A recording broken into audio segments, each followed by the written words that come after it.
All right, this is a review of real life experience about the DJI Avata that I didn't get for free. It was not sent to me by DJI. I paid the money for it, as well as the original FPV. And this is gonna be my totally unfiltered opinion about these guys. Let's do it.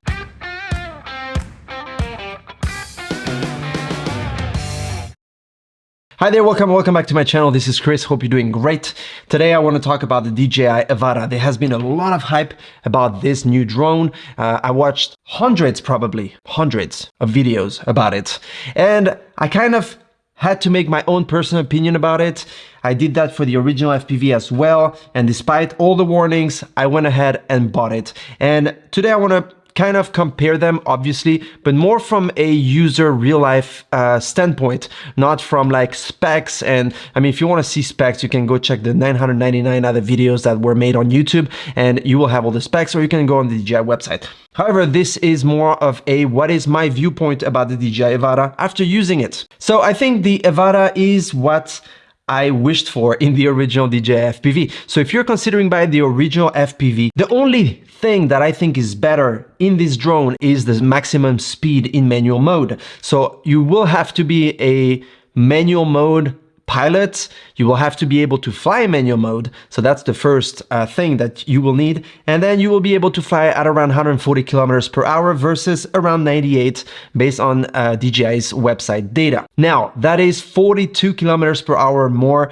with this guy, so you can go real fast. Now, the thing is, remember that here in Europe, for example, we have only 2 kilometers of range versus 10 kilometers for the US. So if you're in Europe, by the time this guy, I mean, it goes fast, but by the time it goes 140 kilometers per hour, you're gonna start losing signal.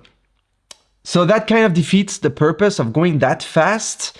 And believe me, going that fast without any protection and guards for your props is going to be very risky. You don't want to touch anything or anyone at that speed.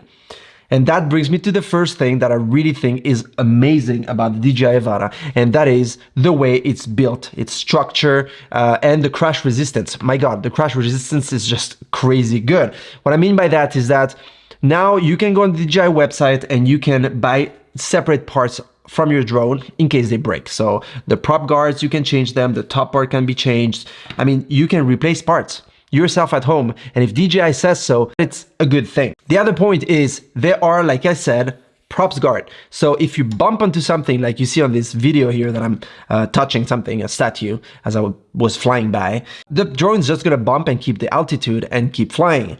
And that is absolutely amazing. And it helps with the, you know, feeling secure about it, feeling more like safe. The original FPV, I mean, when you turn this thing on, first things first, it makes a sound, a robotic sound that they added. I don't know if it was to, you know, sound cool and stuff. I turned it on and my God, it was scary.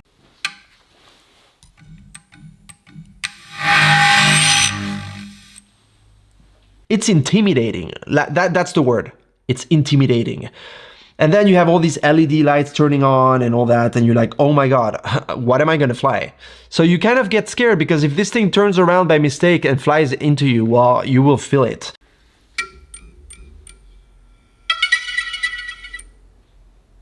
This guy flies into you, well, I mean, nothing's gonna happen that much. Still have some grass from cutting the grass with this thing. Anyway, I even felt confident enough to go under a little branch that was on the floor. I had very little space, and in fact, I crashed.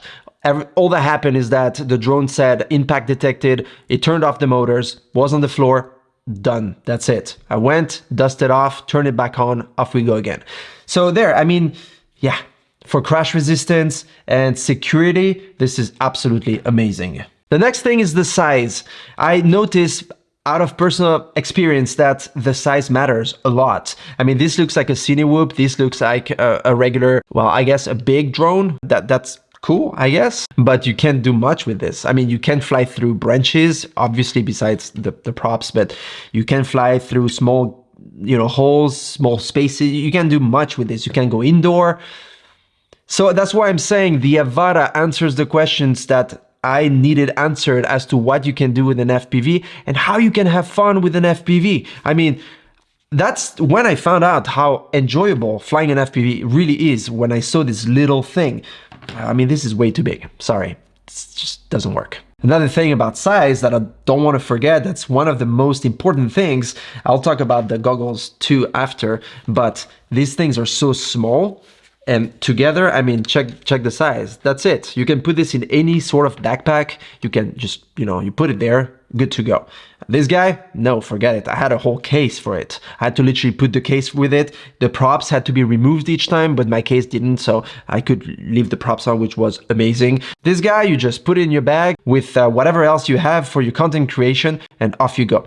No problem. Okay, let's put these guys to the side for a second and let's talk about the motion controller and the regular original controller. I heard a lot of things, rumors and opinions, and how this is a gimmick and it's useless and how it's not real FPV, it was in some warehouse and they're trying to sell the stock. I mean, crazy stuff, but great. Okay, now I made my own personal opinion about these guys. The remote, the original remote is good in manual mode. It is great when you, for example, you want to go for a real estate shoot and you want to shoot indoor with the DJI Avata. Make sure you don't go with the original FPV indoor. That would be dangerous. And you want to fly through spaces and you just want to keep the same altitude and you want to move around forward, backwards, turn and go up some stairs. And you can do that with the remote, with the controller. Then you can go into full-on manual FPV mode. And that is when the throttle here is loose and then you're the one controlling your drone. But what about the in-between? What about if you want to have some fun and have the FPV feel and go fast and really have the motion and be able to go through spaces and go faster and slower? And well, that's where this guy comes in. And at first I was a bit annoyed with it. It felt like I had some gadget in my hand.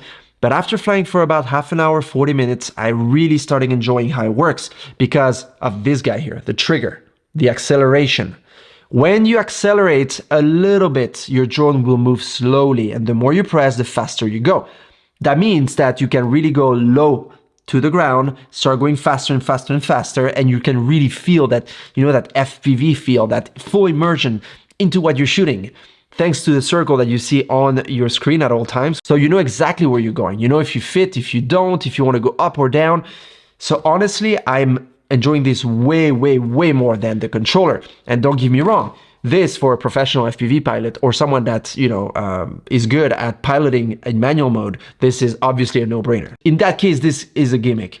But otherwise, I mean, if you can get your hands on this and you're in the beginner / semi-advanced category, you're going to love this thing, especially for productive purposes. Let's take a look at the goggles. I'm not going to be too long in this section. I'm not going to talk specs. That was mentioned everywhere, all over the place. But what I do want to say is that I find the quality of the micro OLED very good. It's now 1080. It is a great contrast, great saturation, punchy colors, very nice. But that doesn't mean that my experience is necessarily, oh my God, different versus the V2 version. I think the V2 still has a place. If you own the V2, I think you can keep your V2 and it's gonna be totally fine. You're gonna enjoy it the same way. Okay, now the one thing that I do like so much more about the version 2 is the size. These guys are so small. I mean, look, you saw this in many videos, but this is like day and night the size of these things. I mean, not necessarily on my face because it didn't bother me that much to have it on my face, even if it's fat, because I don't pilot for hours, so it's okay.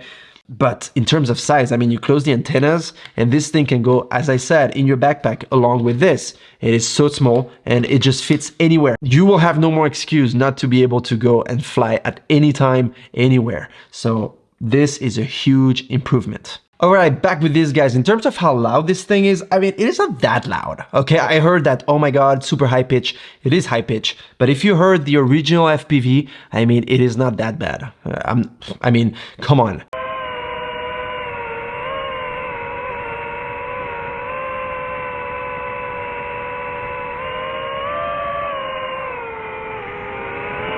Any cine whoop is loud as this or more. It requires a tremendous amount of power to get this thing to go where you want, keeping at a certain altitude, to go up and down real fast. And I mean, that's how it works. So no, I don't think this is too loud at all. I think, my personal opinion, once again, I think this is fine. One thing that I often get into is being a victim of marketing, especially from DJI, especially a few years back. Now I kind of chilled on that, okay? But they're really good at showing you amazing photos, amazing videos, crazy stunts of like drones, you know, like diving and doing hoops and loops and all sorts of crazy stuff. And that is great. Professionals can do that, and it is breathtaking. Now, those are professionals. When I saw the original FPV, you know, like all those dives and stuff, I fell in love with it, and I blindly just bought the drone without trying to figure out, am I going to be able to use this thing or not? In fact, when I got the drone, my reality was adjusted because it was not as easy, as simple, and as straightforward as I thought it would be. And the experience was way not as enjoyable as I thought it would be. Because, I mean, you crash this thing once. In fact, I did. You can go check my video up here if you didn't do it yet.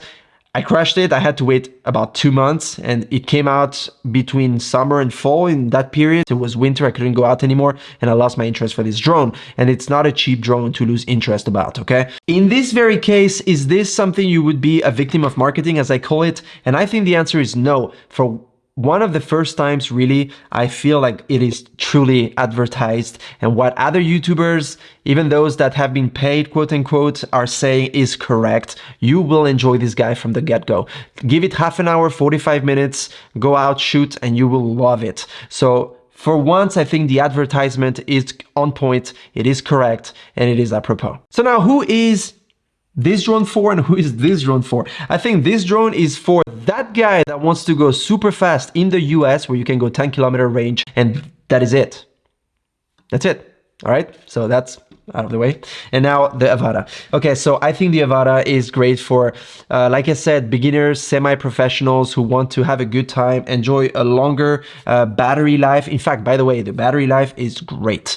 I didn't check exactly how long, but I'm sure in normal mode and going around, you know, with the motion controller like this and just going into like through branches, under a truck and here and there, I lasted a good, I think 13, 14, maybe 15 minutes with one battery, because my Fly More kit is on the way. But I literally, it's very, very good. In terms of battery, this thing is so small, but yet very, very powerful. So who is this drone for?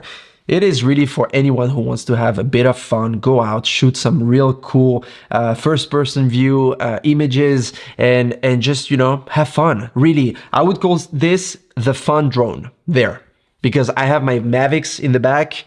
I had Phantoms, I had all sorts of other DJI drones. They're cool, but they're not fun. I use them to create content. I use them to, you know, create content for a client to be paid for. But the fun really happens in Lightroom afterwards. And when you share it and when you show it to friends and clients, that's when the fun happens. This thing, the fun happens before, during, and after. It was important to me to let you guys know how I experienced this whole Avata drone and using it even for clients. Finally, I can use this for client work.